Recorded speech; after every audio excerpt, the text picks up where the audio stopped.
Hey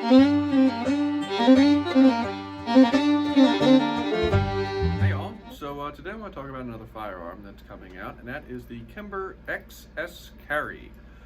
Basically, from what I've seen in the catalog, which if you've got your Kimber catalog, you've probably glanced through it and might know a little bit about this gun. It is basically Kimber's version of this. This is a Smith Airweight J-frame, well-known revolver world, pretty much the gold standard when it comes to small little snub-nosed pocket revolver. This is your gold standard. This has been around for a long time.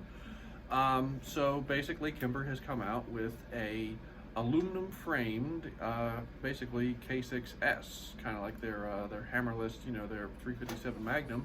But they've come out with an aluminum version that is also 6-shot. The frame is a little bit smaller, it's much lighter, and it's 38 Special Plus P. Now, I have mixed thoughts on this, mostly good though. I'm actually really interested in this gun because I'm, again, a big fan of the Smith J-frame, my 638 that has seen many, many years of use and has served me well, but it's only 5 shots, so it'd be nice to see what else, Kimber can come up with. And I believe the gun is, look over here, it is 15.9 ounces, which to gain an extra round isn't bad because these are like 14 ounces, something, I don't know the percentage of an ounce on it, but you're only gaining about an ounce and a half, maybe 2 ounces at the absolute most. So to have that little bit of weight increase and meanwhile you gain an extra round, not bad. Also with the Kimber K6s series, and I'm assuming this will follow in with this new 38 Plus P model, is the triggers on them are out of the box better than your Smith J-frame. Smith J-frames, again, well regarded as a very good little pocket revolver.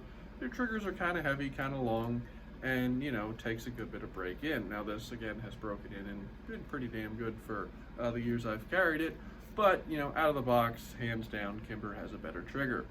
Something I also noticed was the sights on this gun look a lot nicer than the gutter sight that you get on a Smith J-frame. Again, I'm comparing a J-frame to this a lot because basically at the end of the day, it's their answer to the J-frame. It's probably going to be a direct competitor of it. I don't quite know the price point yet, but I'm imagining it's going to be less than the standard K6s. So definitely something I'm interested in. They look like they have a little bit better sight. It does look to be a fixed rear sight, but for a pocket gun, you really don't need adjustable sights. So fixed rear sight, but it does look like a deeper, better sight picture than your J-frame and your LCR. Again, comparing basically what's going to be its direct competitors. And it does look like the front sight might actually be changeable. So perhaps a night sight in the front. I don't know. Again, this is I've only seen pictures of this in the catalog and heard a little bit about it. But I'm definitely very interested to see where this gun goes. They're not that much bigger than a J-frame. They said that it's going to be smaller than their stainless models. So I'm very curious to see because you could, very easily see that take a chunk out of the small pocket revolver market quite quickly if it's priced right and if it ends up being a good gun.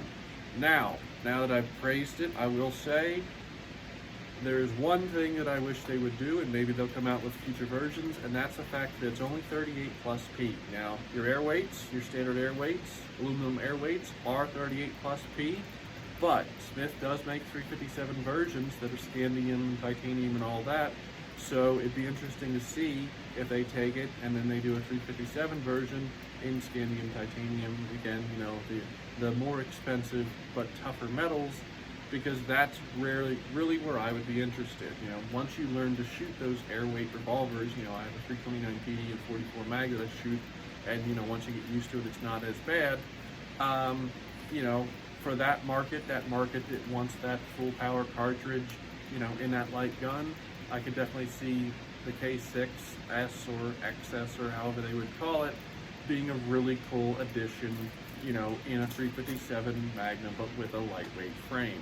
So definitely interested to see how much this gun's going to be and how well it does, because it's definitely something I could see replacing a lot of J-frames, especially as the Smith custom QC keeps getting more and more iffy. Different channels have been talking about that, and I've been talking about it for years.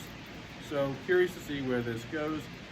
put down below. Is this something you're interested in? You know, I know revolvers are, you know, kind of becoming more and more a niche as, you know, more people go to semi-autos, but there's definitely still a strong market for it. Otherwise, they probably wouldn't be producing the gun. So put down below something interests you, you're interested in. You know, I'm definitely curious to see what the gun ends up being, but maybe I'll be getting one. And have a good day.